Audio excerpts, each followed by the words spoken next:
como a neurociência pode contribuir para a compreensão dos padrões de comportamento humano em ambiente arquitetônico? Eu acho que tem várias formas, né? Hoje a gente tem aí algumas ferramentas, né? A gente tem o design baseado em evidências científicas.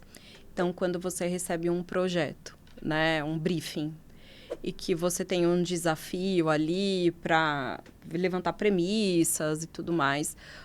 Hoje, o Google é uma ferramenta muito importante de busca, você consegue buscar artigos científicos que são, de fato, fidedignos, né? Que a gente pode confiar naquele material. E, a partir dali, você começa a ter um fato para você defender aquilo que você está propondo como projeto. Tem essa forma. Aí, dentro da NeuroArc, a gente tem a escala de autopercepção do ambiente. E aí, essa ferramenta, ela é individualizada.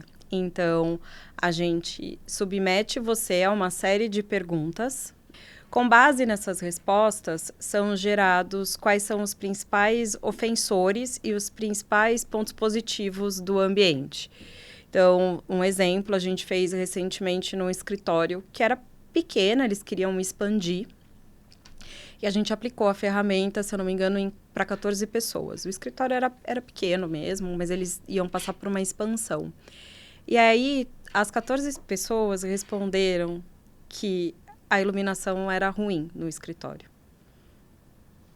Eles não se conversavam, tanto que quando a gente apresentou o resultado, o sócio falou assim, nossa, realmente, vocês estão falando, eu estou olhando, olha, ali é meio escuro, nunca tinha reparado. Aparece o gráfico, então, lá, dá todas as diretrizes e também estudos acadêmicos relacionados a isso. Então, por exemplo, iluminação. Tem vários estudos acadêmicos que falam da importância da gente fazer o ciclo circadiano, né? Então, que a gente entenda que o dia começou, que a gente está no meio do dia e que o dia vai terminar, porque isso é uma questão fisiológica, é uma questão que afeta o nosso sono.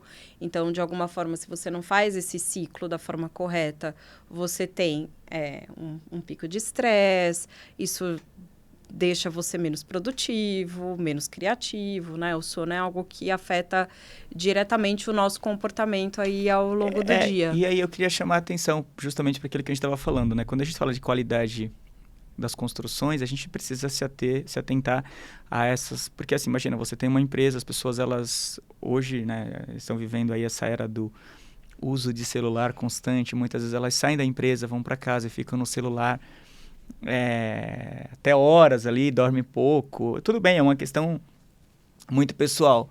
Mas no dia seguinte, se você tem um ambiente mais preparado para receber essas pessoas, em tese, cansadas, eu acredito que elas vão ser um pouco mais produtivas, assim. Com certeza. Hoje, quando a gente fala de ambientes corporativos, então, falando aí dos ambientes corporativos, eu falo que a iluminação ele é o ponto, para mim, principal desse ambiente. Não só por uma questão de norma, porque a gente precisa cumprir a norma, mas por uma questão de conforto. Então, não adianta eu ter um escritório que toda a iluminação é igual, né? Isso não vai trazer um conforto para o usuário. É óbvio que tem lugares que talvez você precise ter uma iluminação mais puxada para fria do que para quente, porque você tem uma questão ali de atenção, de contribuição, né, das questões do trabalho.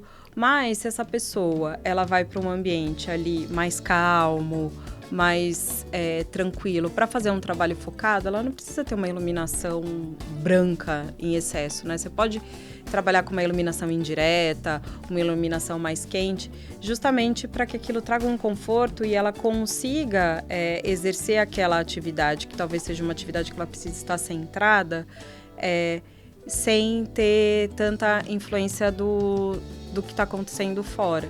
Porque se você tem um ambiente que é mal iluminado, obviamente que você vai querer buscar onde está a luz e você vai ficar... você se distrai, né? Interessante.